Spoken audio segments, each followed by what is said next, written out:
Hello students.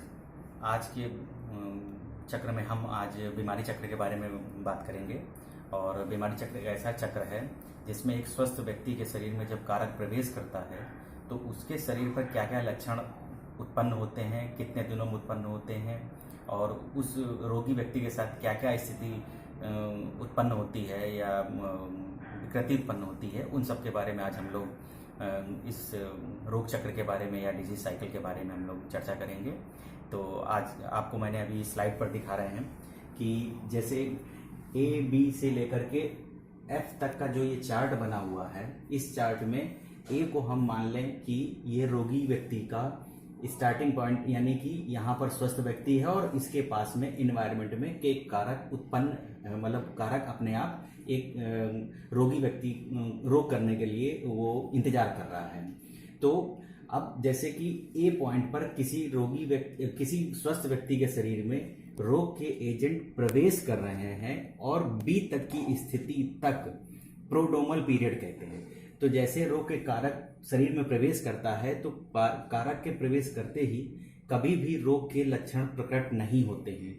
वो पहले परपोषी यानी कि इंसान को अपनी चपेट में लेता है और इसके बाद जब उसके शरीर में कुछ सिम्टम्स उत्पन्न होते हैं तो उसके द्वारा हम किसी चिकित्सक की सहायता से हम अपना इलाज कराते हैं। तो ए से बी तक के पॉइंट को हम प्रोड्रोमल पीरियड कहते हैं। अब प्रोड्रोमल पीरियड क्या होता है? प्रोड्रोमल पीरियड का मतलब सिर्फ इतना होता है कि किसी रोग कारक के किसी स्वस्थ व्यक्ति के शरीर में प्रवेश करने से लेकर के उसके अस्पष्ट संकेत और लक्षण उत्पन्न होने तक के समय को प्रोड्रोमल पीरियड कहते हैं। ये 1 से 4 दिनों का हो सकता है। तो अब हम एक साधारण सी भाषा में बात करें तो ए से बी तक का ऐसा समय है जिसमें रोग के कारक किसी रोगी व्यक्ति के शरीर में प्रवेश कर गए हैं और उसके अस्पष्ट संकेत उत्पन्न हो रहे हैं जिससे रोग की पहचान करना कठिन है। अब अगर हम बी से सी की ओर आगे बढ़ेंगे तो जो रोगी के शरीर में यानी स्वस्थ व्यक्ति के शरीर में जो कारक प्रवेश किया है वो बी से सी तक का जो समय अंतराल दिखाई पड़ रहा है, इसमें साइन और सिम्टम्स एकदम क्लियर समझ में आने लगेंगे कि रोगी के कारक यानी चिकित्सक उसके सिम्टम्स को पहचान लेगा और उसका उपचार करने की कोशिश करेगा या रोगी व्यक्ति अपने आप को समझ जाएगा कि मुझे यह रोग हुआ है।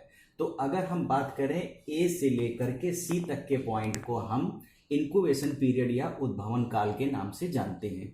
उद्भवन काल की परिभाषा 1 नंबर के क्वेश्चन में ज़्यादातर पूछी जाती है कि उद्भवन काल क्या है। तो उद्भवन काल में आपको सिर्फ ये बताना है कि रोग कारक के शरीर में प्रवेश करने से लेकर के उसके स्पष्ट रोग लक्षण प्रकट होने तक के समय को उद्भवन काल कहते हैं। उद्भवन काल 4 से 7 दिन या मैक्सिमम 14 दिन तक हो सकता है, लेकिन ज़्यादातर रोगों में यह 7 से 14 दिन के मध्य होता है। तो इसके अंतर्गत एक नंबर के 2 पॉइंट बन रहे हैं, प्रोड्रोमल पीरियड और इंक्यूबेशन पीरियड। प्रोड्रोमल पीरियड का मतलब ए से बी तक का है।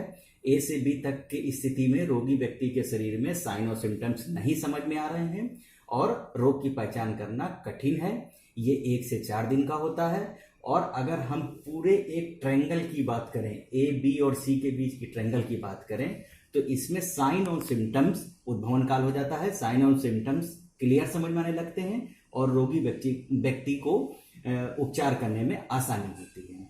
अब अगर हम सी पॉइंट से डी पॉइंट के बीच की अगर बात करें तो सी से डी तक का समय जो होता है, सी पर डिफरेंशियल पॉइंट यानी कि ए में रोगी व्यक्ति अपने आप को सामान्य से थोड़ा सा स्थिति उसकी बिगड़ी है, बी से सी के बीच में उसको रोग के लक्षण आने की वजह से वो थोड़ा सा वीक हुआ यानी कि रोग ने अपनी चपेट में ले रखा है।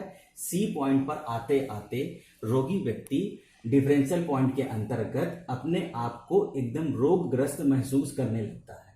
अब अगर हम सी से डी तक के बीच की बात करें तो सी और डी के बीच का समय जो होता है ये पीक आवर्स होता है रोग का।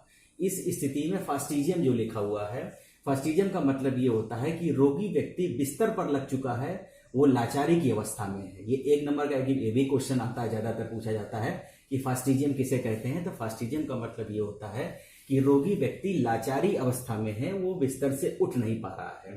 तो ये जो सी और डी के बीच का समय है इसमें रोग के कारक ने रोगी को अपनी चपेट में ले लिया है। यदि इस डी पॉइंट पर आते आते अगर उस रोगी व्यक्ति ने अपने आप को चिकित्सक की सहायता नहीं ली या रोग का इलाज नहीं कराया तो वह मृत्यु की ओर बढ़ता है, और या अगर उसने इलाज करा लिया तो वह स्वास्थ्य लाभ अपने आप को पा सकता है, जिससे वो सामान्य जीवन ए वाले पॉइंट पर आ सकता है। तो अगर हम डी से इस समय सी और डी के बीच में जब लाचारी अवस्था में आ जाएगा तो डॉक्टर की सलाह के द्वारा वो अपना एक स्वास्थ्य लाभ लेने की कोशिश करेगा। तो डी और ई के मध्य जो ये पॉइंट आता है डिफरवेसेंस लिखा है, यानी कि वह स्वास्थ्य लाभ पाने योग्य हो जाएगा और वह थोड़ा सा स्वास्थ्य में अच्छा महसूस करेगा, यानी कि वो स्वास्थ्य लाभ पाने के बाद थोड़ा सा अपने आप को स्वस्थ महसूस कर रहा है। ई पॉइंट पे कन्वेलेंस की स्थिति आने के, यानी कि इस ई से एफ तक का जो पॉइंट होता है इसमें रोगी व्यक्ति अपने आप को अच्छा महसूस करने लगा और वह स्वस्थ हो चुका है। एफ से आगे का पॉइंट, यानी कि अगर हम इसको जी पॉइंट माने तो एफ से जी की स्थिति में रोगी व्यक्ति अपने आप को पूर्णतः स्वस्थ कर चुका है और वह पूर्णतः सामान्य जीवन जीने योग्य हो चुका है। आशा करता हूं आपको ये ए से लेकर के जी तक का पॉइंट आपको समझ में आया होगा। रोग चक्र यही बहुत इंपॉर्टेंट क्वेश्चन आपके 5 नंबर का शॉर्ट नोट में आता है।